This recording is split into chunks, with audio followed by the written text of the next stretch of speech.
Hello friends, many of you will be having a lot of questions regarding the recovery following hair transplant. So, I will be sharing you the recovery tips and the care that is needed after a hair transplant procedure.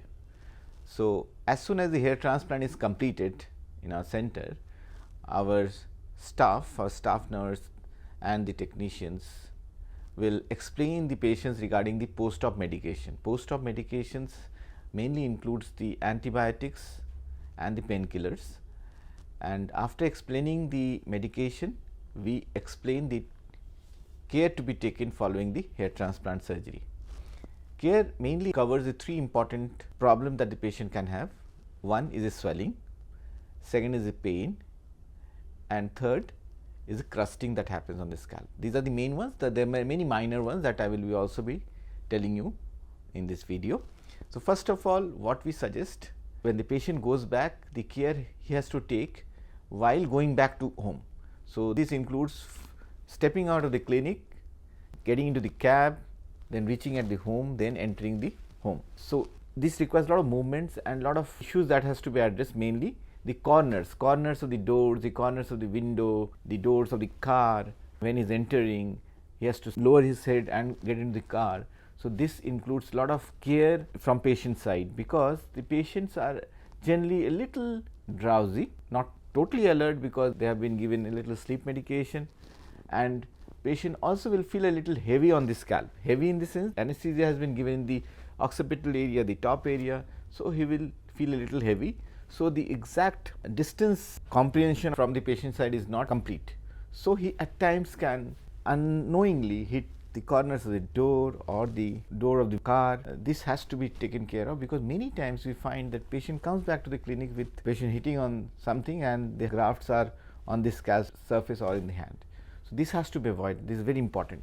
So, after we have explained him about this going to the house, we will explain about the posture which he is supposed to lie on bed at home. So, we generally advise a 30-degree elevation of the head end of the patient, because we want the swelling to be minimum. So, head end elevation minimizes the swelling of the scalp.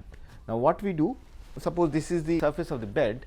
Now, we will try to elevate the head end by 30 degree, which is almost like 2 pillows below the head. So, generally we do not tell the patient to put the pillow below the head, we will tell the patient to below the mattress, so that the whole mattress is angulated at 30 degree and the bend happens from the hip. So, there is no acute bend at the head, otherwise he will have neck pain. So, these pillows are placed below the mattress, is very important, and the patient lies supine, the back is, the face is up and the back of the head is on the pillow. Now, second point is that patient has to move the facial muscle all the time from the next day onwards. Facial muscle movement means you have to move your forehead, you have to frown, you have to move the jaw. This movement will help the lymphatic drainage to happen faster and the swelling will be less. This is very important, and we have noticed that many patients will even not get a swelling because of good movement of the facial musculature. These are the points to be covered to decrease the swelling. Thirdly, we have to give saline spray to this patient, and patient sprays the saline spray on the scalp every hourly to keep the graft moist. It not only moists the graft, but also it ensures that the coagulum, the scalp formation is minimum, and also it gives a soothing effect to the scalp. So, we advise the patient to spray a saline spray on the scalp for 48 hours every hourly. If he cannot do it, some attendant can also help him out to intermittently spray the saline.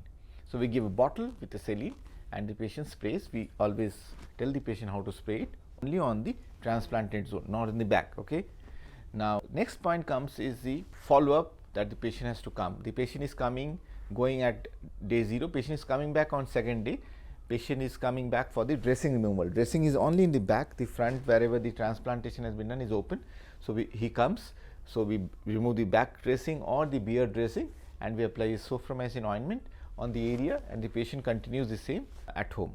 We also give a mild wash on the second day when he comes, and we advise the patient to start washing the scalp with mild shampoo, Johnson baby shampoo, from the next day onward, and he has to make a lather on the palm and then gently apply on the scalp. Then he has to keep it for 3 to 5 minutes, then you have to gently dab it on the scalp and pour water, no shower, only with mug and water. So, this will help the serum to gradually loosen out and soften. Also, we tell the patient to apply olive oil at night, so that the cap will be soaked and they will fall off very easily in the next day morning shampoos. Patients, in spite of doing shampoos, will not be able to take out all these caps. Sometimes these caps do remain. So, we call the patient on day 6 or day 7 and he comes to the clinic, we do a proper shampoo and we remove all these caps and the patient's caps are off and the patient is clean from the scalp side. The patient can continue to have a little pain in the back and in the recipient area, the beard area. These are paresthesia pain, pricks, needle pricks, feathery sensation, pricking sensation. This can continue up to a month, but this keeps on decreasing, and in case pains are bothering, we can take painkillers, which has been advised to the patient. Now, many patients will have pets at home. Pets love you and you also love pets, so it's very difficult to be away from them, but for 3 to 7 days, I advise you to be away from the pets because they can unknowingly scratch the transplanted zone, or because of close proximity the saliva can drop. So, these are not good because post-op infection and inadvertent damage to the graft can happen. So, we advise you to keep away from pets for 3 to 7 days. You have to start exercise. Most of the patients are fitness freaks, so patients will want to go back to exercise as soon as possible. You can start a regular walk from 2nd, 3rd day onward, but strenuous gym exercises has to wait. You wait till 2nd, 3rd week for the gym activity to get normal. You have to also avoid contact sports injuries, sports that you might play, mainly cricket, football and any contact sports which you can think of, which you are interested in, for at least 3 to 4 weeks, so that you don't injure the scalp area inadvertently, unknowingly. Apart from this, the most important advice you have to take back home is the hair fall that happens following the transplant. The transplanted hair do continue to fall for 3 weeks to 6 weeks. It's not the root that's falling, it's the top hair that's falling off, and this causes a thinning of this transplanted zone and you become panicky, you get scared that the hair transplant has become unsuccessful. That's not so. The hair will start regrowing following the fall and the density will keep on increasing from 3rd, 4th month onward. You will keep a fantastic growth by 9 months to 1 year time. So, this period you have to be a little patient, you cannot be very picky about the graft, you cannot be very conscious about the graft number that is on the scalp. It will fluctuate a bit for 3 to 4 months, then it stabilizes and picks up the density. So, at times there can be a fall can be slightly more in one area, slightly less in one area. So, you might feel that the one area the transplant is good, the other side the transplant is not good. Something will come up in your mind which we should set it off. The hair fall is not always equal in all the areas. So, you will see that the density will decrease, density will fluctuate in areas, but they will pick up and they will get uniform by 9 months to 1 year's time. So, that is very important, you have to keep repeating it in your mind. Apart from that, there is not too much to focus upon. So, we have covered swelling, we have covered the pain part, we have covered the shedding part, and away from contact sports injury and pets. These are the main important thing. Cigarette smoking has to be avoided, that is pre-op also we instruct the patient, and also post-operatively at least for 3 to 4 weeks, and preferably if you can till the growth is complete. And alcohol also has to be avoided for around a week till the antibiotic medication is going on, to just take care of the unnatural side effects that can have because of combination of medication and alcohol. You can go back to work from 2nd day onward.